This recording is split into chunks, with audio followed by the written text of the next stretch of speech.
Hello everyone and welcome back to DC Central, and in today's video we're going to be going over and breaking down Arrow Season 8 Episode 2, otherwise entitled Welcome to Hong Kong, and if you have not seen this episode make sure you go and do so before proceeding with this review, as it will be filled with spoilers. So Arrow kicked off to an amazing start with its Season 8 premiere, and now going into Episode 2, I was very intrigued to see where this episode was going to follow, given the fact that obviously Episode 1 took place on Earth 2, we know that this episode returns us back to Earth 1. I was interested to see where they were going to go with it, especially with the Hong Kong setting. Now, once again, I'll start off with the flash forwards just because I like to get those out of the way. The flash forwards in this episode, I do like the relationship between JJ and Connor. I do like that backstory. I want to see how that particularly developed into the position we see it at now. The problem with the flash forwards in this episode is that they're just so uninteresting in comparison to the main story. We have the main story with Oliver and Diggle in Hong Kong. It's really exciting, it's exhilarating, it's fun.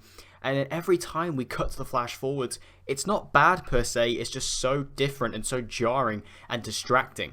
And I don't particularly enjoy these scenes, even though I think they are a step up from last season.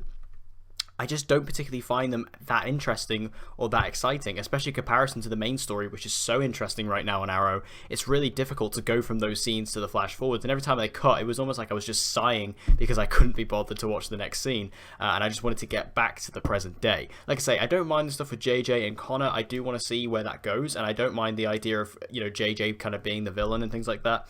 But just the actual scenes themselves, every time we cut to them, I just let out a sigh, and I think that's a really big bad sign. Now, the Hong Kong setting could have gone one of two ways. It could have been really cool or really bad. When Oliver went to Hong Kong back in the Season 3 flashbacks, I was not a big fan of that because I felt like it took Oliver away from the island, and I always wanted Oliver to be on the island for all of those 5 years, and I still wish he was.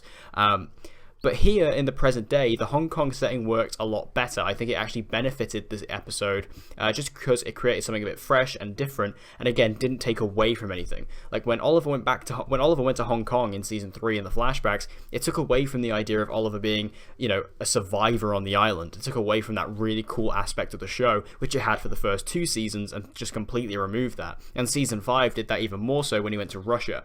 So having him here in the present day, it didn't really take away anything. In fact, it added to it by, again, creating a new and fresh setting, which was fun to explore. Also, this episode really does lie and rely on Season 3, which I thought was really refreshing because Season 3 as a season is one that's probably the least referential. Season 3 is not brought up that often, so to have something relating to that was really nice. They even brought back, the Alpha Omega virus, which was, the big threat from the end of Season 3.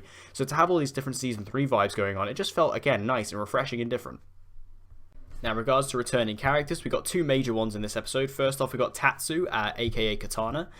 Really nice to have her back on the show. I didn't realize how much I missed this character, and also I forgot how cool she was. Her as a character and her dynamic with Oliver is really interesting because they have a lot of history together, ranging from the flashbacks all the way up to Season 3 and now in Season 8. It's really interesting to see how the relationship has developed and also their dynamic has developed. It's really, again, just interesting and very nice to see because we haven't seen this character in a very, very long time. Also, seeing her now as a vigilante was really interesting, and it just added a lot more to her character because she has such a good arc in this show. To bring her back for one final time, again, it's not a character I particularly expect, but it was really great to see. And also we got Chin Ah Wei, aka China White, return in this episode as well, and it was really nice to get her back because obviously China White is kind of one of the original Arrow villains. She was there right from Season 1. She's a recurring villain. We've fought her many times throughout the show. We even saw her last season as a part of the Ghost Initiative, so it was really cool to get China White back as well. These 2 particular returning characters, they fit in well with this episode, they fit in with the story, and I think it really benefited this particular very Hong Kong focused episode. It worked very well with these 2 particular characters, bringing them back. It felt, thematic, it felt right, and I think that their roles within the episode were equally and respectively very well implemented. Now, one of my biggest praises for this episode, which I've seen a lot of people talk about as well, is the fight choreography. It's absolutely outstanding in this episode. Now, Arrow has always had pretty good fight choreography from start to finish, minus Season 4, but I think that, the fight choreography here is just so exciting and exhilarating and really fun to watch. Not only with the fight scenes with Oliver and Diggle, which obviously Stephen Amell does the majority of his own stunts at this point, so does David Ramsey, but in particular there's a fight between Katana and China White, and it's maybe one of the best fight scenes the show has ever done. And I don't know if it's just because these 2 actresses, or at least one of the actresses, is fully trained in martial arts themselves, so they didn't have to do much stunt work or much camera work to cut around it. but it just looked so real and believable, and again, it felt very authentic. So I think that these particular fight scenes, especially with this episode again being set in Hong Kong, martial arts should be a big theme in this episode, and it really felt that way, especially with that fight between Tatsu and Jin Ah-wei. It was really exciting to see that fight because you could actually feel the hits, you could feel the punches, and I really appreciated that. And I feel like the direction from Antonio Negret was also particularly outstanding here. The way he was able to direct these fight scenes, great, and I think that it just all came together as a really great piece. Now, the biggest standout of this episode character-wise was definitely Katie Cassidy as Laurel Lance. I think that Laurel in this episode really had to deal with a lot of grief and a lot of unmeasurable loss, and the way that Katie Cassidy was able to sell it in this particular episode was truly outstanding. I think that her acting talent was fully on display here, dealing with the fallout from the season premiere of Earth 2, getting completely wiped out by antimatter. She is dealing with the loss of Sarah, the loss of Adrian, and the entire Earth. And I think that seeing Katie Cassidy really sell that and convey that to the screen was spectacular. She really sold it. I really felt it. I really felt her anger. I felt her loss. I felt her grief. And I think that this shows why Katie Cassidy is truly one of the best actresses working on the show. I am so happy and excited that she's going to continue to play Laurel past Arrow Season 8 in the spin-off show. And I think that, with this particular episode, well, with the 2 episodes we've had so far, the rest of the season, it's really going to demonstrate and give Laurel some great stories, some great moments to really demonstrate why this is a character that deserves to be spinned off. And I think that she really just knocked it out of the park this week. And the final thing I want to talk about is the big reveal at the end of the episode, which is Lila Michaels officially being confirmed as Harbinger. Now, we knew Harbinger was in this season at some point. We knew she was going to come in Crisis on Infinite Earths, and we knew that it was going to be Audrey Marie Anderson, who of course plays Lila Michaels. She will be playing Harbinger. Now, the big question surrounding Harbinger going into this was, is she from Earth 1, or is this just another Earth Lila? But it was confirmed in this episode that this is actually Earth 1 Lila. The Lila that we've had ever since the beginning of the show is actually the Harbinger we're going to see in Crisis on Infinite Earths.